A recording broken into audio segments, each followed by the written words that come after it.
Special Operations, Covert Ops, Espionage, The Team House, with your hosts, Jack Murphy and David Park.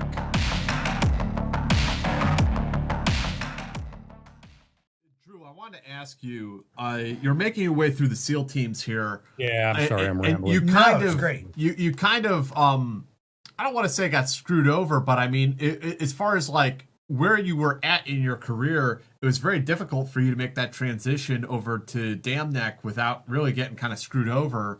So you kind of missed that opportunity.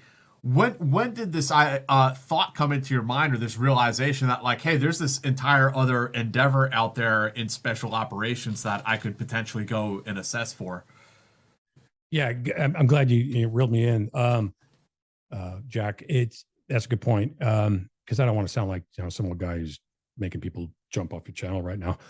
But when that happened, I had some good senior guys at the team who had been over to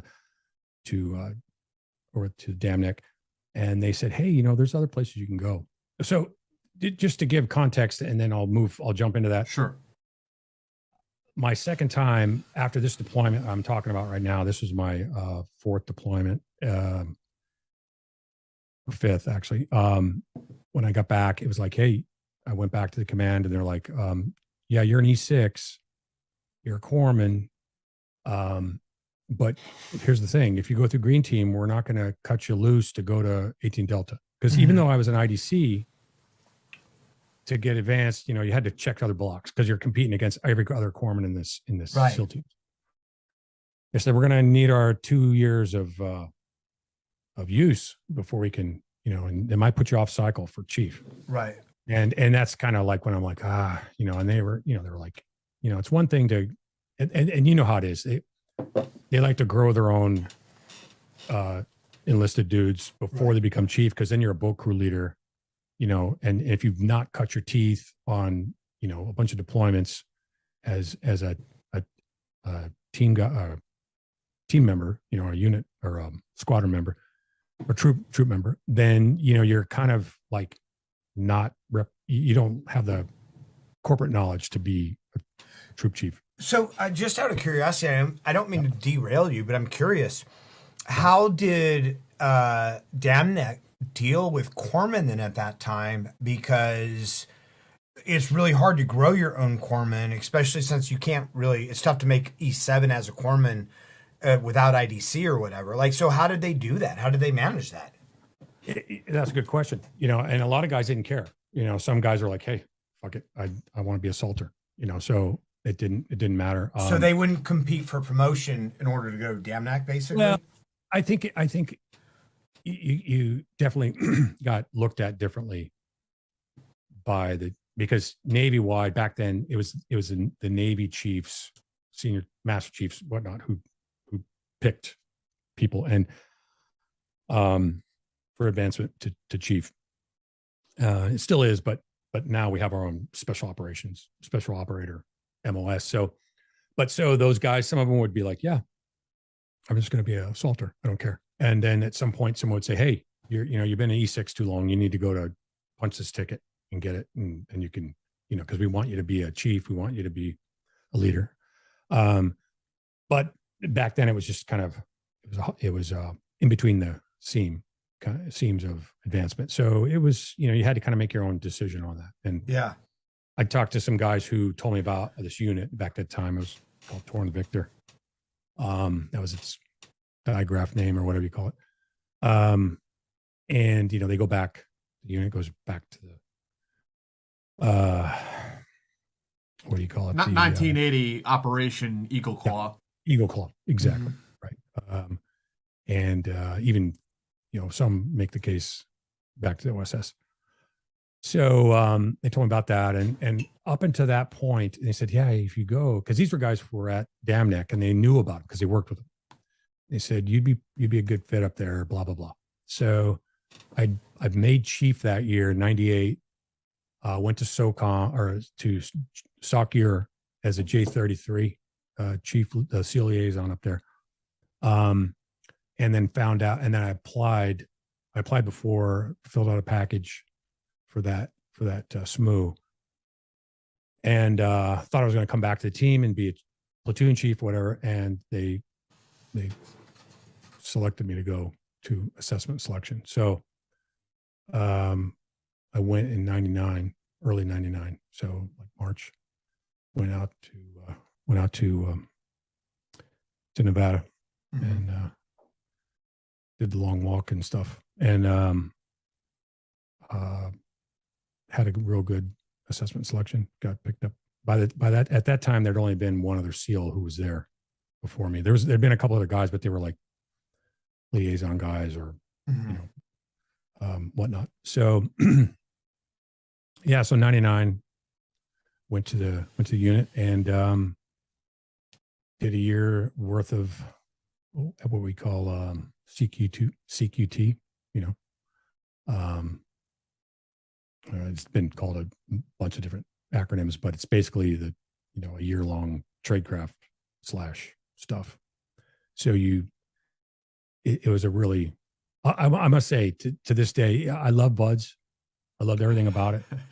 It was the hardest thing I ever did at the time, but the assessment selection aspect of screening for the unit was the most rewarding thing I've ever done, because you don't get any feedback on any decision you make,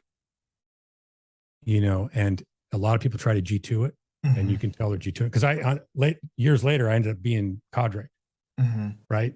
So you're that Wizard of Oz guy behind the screen, right? you know how it all works, right? And then you're able to see, how people try to game it, when they are or not. But yeah, it was awesome. Now, did you say that you were the first or second SEAL? Because I also know around that time that they started taking like Rangers, and they hadn't in the past. It at the time had been sort of kind of an SF pipeline or whatever pipeline. Do you know? Did you ever get any insight into why this particular SMU decided to like broaden the recruiting pool? That's a good question. As to why they did, I think they realized that, the 10th Group Mafia was strong in that unit, for good reason. But they also realized that they were having a hard time finding the right candidates just in the Army, right? So they opened it up to the sister services. And of course, it did leaps and bounds after Desert Storm took off. I mean, after 9/11, just a lot of Marines but Rangers, yeah, they and some of the best guys I worked with were former Rangers or Rangers still, at the unit, whatnot. You could see the pedigree in the senior NCO guys were Rangers. So, I'm going to speculate on that, but I believe it was just kind of like a manning issue. They wanted to grow more troops in the squadron. They have various levels of capability, and it's interesting because we've also heard of another Army SMU that used to recruit like like RRD, for instance, or RRC, that used to only recruit Rangers, and then made it like Army wide, in the sense of, sometimes the best people can come from places that we don't necessarily expect them to come from. Yeah, I think so. Especially when you're dealing with frogmen, because we're pretty nonplussed about a lot of things sometimes. You know what I mean? Like, whatever, that kind of attitude, and that could be misread. Like you don't care, and right.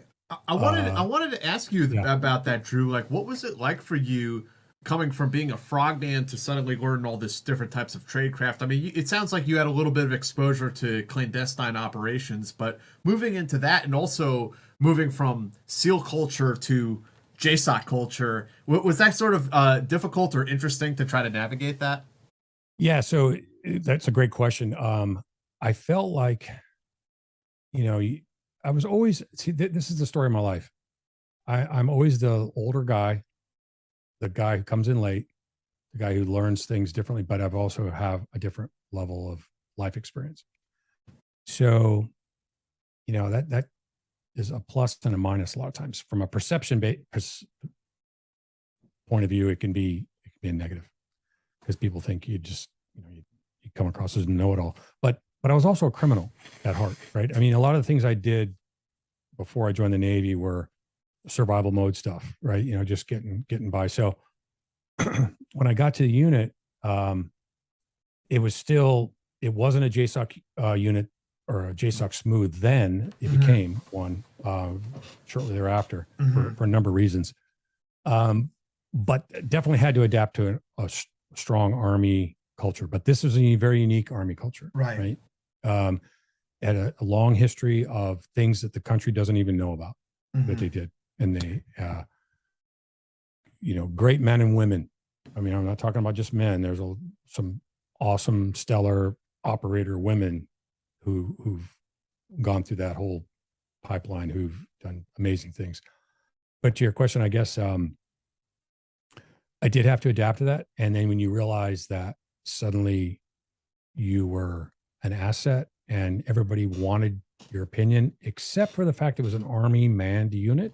Right. When it came to advancement, like I many times was the de facto troop chief or troop sergeant major for whatever reason. But I'm never going to get selected to be the troop sergeant major because it's an 18 series billet. It's an 18 X-ray billet. Oh, wow.